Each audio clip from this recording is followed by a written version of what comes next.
Charlie and the Chocolate Factory, Chapter 18. Down the Chocolate River. Off we go, cried Mr. Wonka. Hurry up, everybody. Follow me to the next room. And please don't worry about Augustus Gloop. He's bound to come out in the wash. They always do. We shall have to make the next part of the journey by boat. Here she comes. Look! A steamy mist was rising up now from the great worn chocolate river, and out of the mist there appeared suddenly a most fantastic pink boat. It was a large open row boat with a tall front and a tall back, like a Viking boat of old, and it was such a shining, sparkling, glistening pink color that the whole thing looked as though it were made of bright pink glass. There were many oars on either side of it, and as the boat came closer, the watchers on the river bank could see that the oars were being pulled by masses of Oompa Loompas. At least 10 of them to each oar. "This is my private yacht," cried Mr. Wonka, beaming with pleasure. "I made her by hollowing out an enormous boiled sweet. Isn't she beautiful?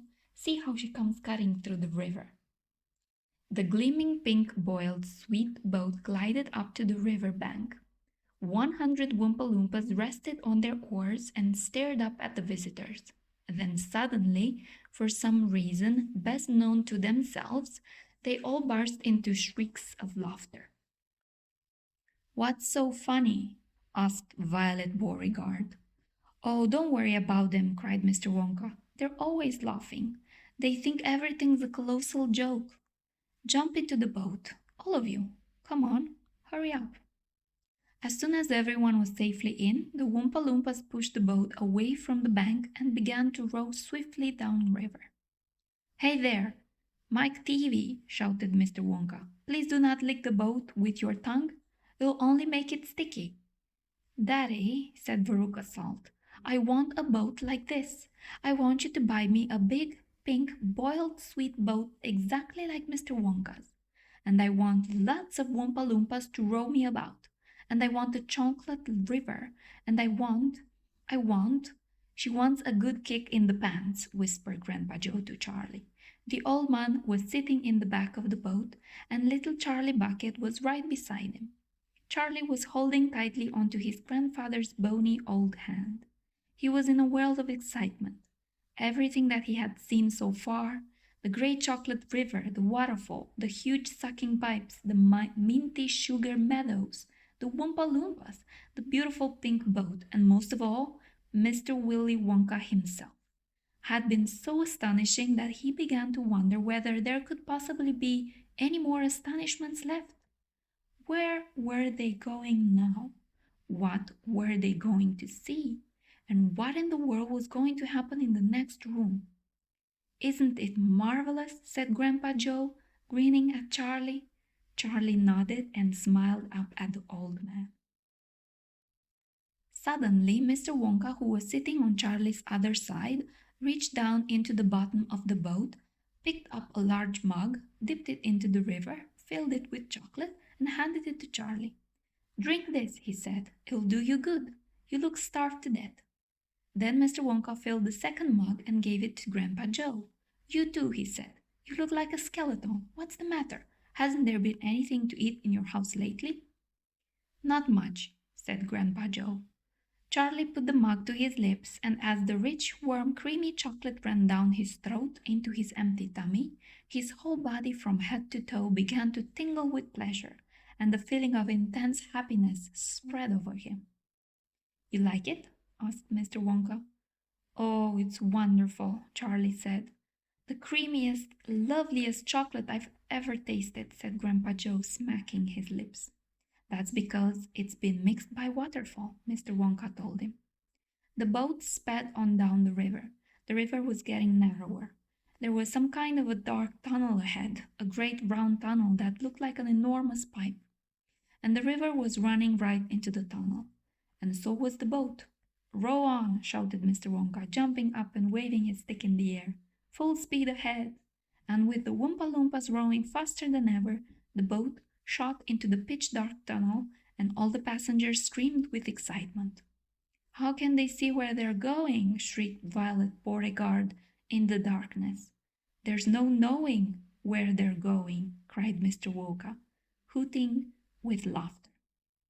There's no earthly way of knowing which direction they are going. There's no knowing where they're rowing or which way the river's flowing. Not a speck of light is showing, so the danger must be growing. For the rowers keep on rowing, and they're certainly not showing any signs that they are slowing. He's gone off his rocker, shouted one of the fathers, aghast, and the other parents joined in the chorus of frightened shouting. He's crazy, they shouted. He's balmy, he's nutty, he's screwy, he's batty, he's deepy, he's dotty, he's daffy, he's goofy, he's beany, he's buggy, he's wacky, he's loony. No, he's not, said Grandpa Joe. Switch on the lights, shouted Mr. Wonka. And suddenly on came the lights, and the whole tunnel was brilliantly lit up. And Charlie could see that they were indeed inside the gigantic pipe, and the great upward curving walls of the pipe were pure white and spotlessly clean.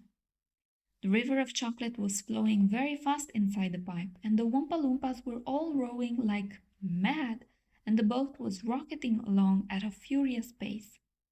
Mr. Wonka was jumping up and down in the back of the boat and calling to the rowers to row faster and faster still. He seemed to love the sensation of whizzing through a white tunnel in a pink boat on a chocolate river, and he clapped his hands and laughed and kept gazing at his passengers to see if they were enjoying it as much as he. Look, Grandpa, cried Charlie, there's a door in the wall. It was a green door, and it was set into the wall of the tunnel just above the level of the river. As they flashed past it, there was just enough time to read the writing on the door. Storeroom number 54, it said. All the creams, dairy cream, whipped cream, violet cream, coffee cream, pineapple cream, vanilla cream, and hair cream. Hair cream? Cried Mike Teavee. You don't use hair cream? Row on, shouted Mr. Wonka. There's no time to answer silly questions. They streaked past the black door. Storeroom number 71, it said on it. Whips, all shapes and sizes. Whips? Cried Veruca Salt. What on earth do you use whips for?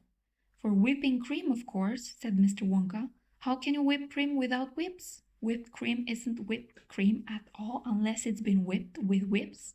Just as a poached egg isn't a poached egg unless it's been stolen from the woods in the dead of the night. Row on, please.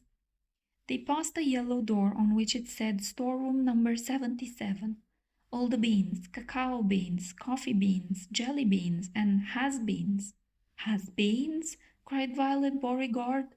You're one yourself, said Mr. Wonka. There's no time for arguing. Press on, press on. But 5 seconds later, when a bright red door came into sight ahead, he suddenly waved his gold-topped cane in the air and shouted, Stop the boat.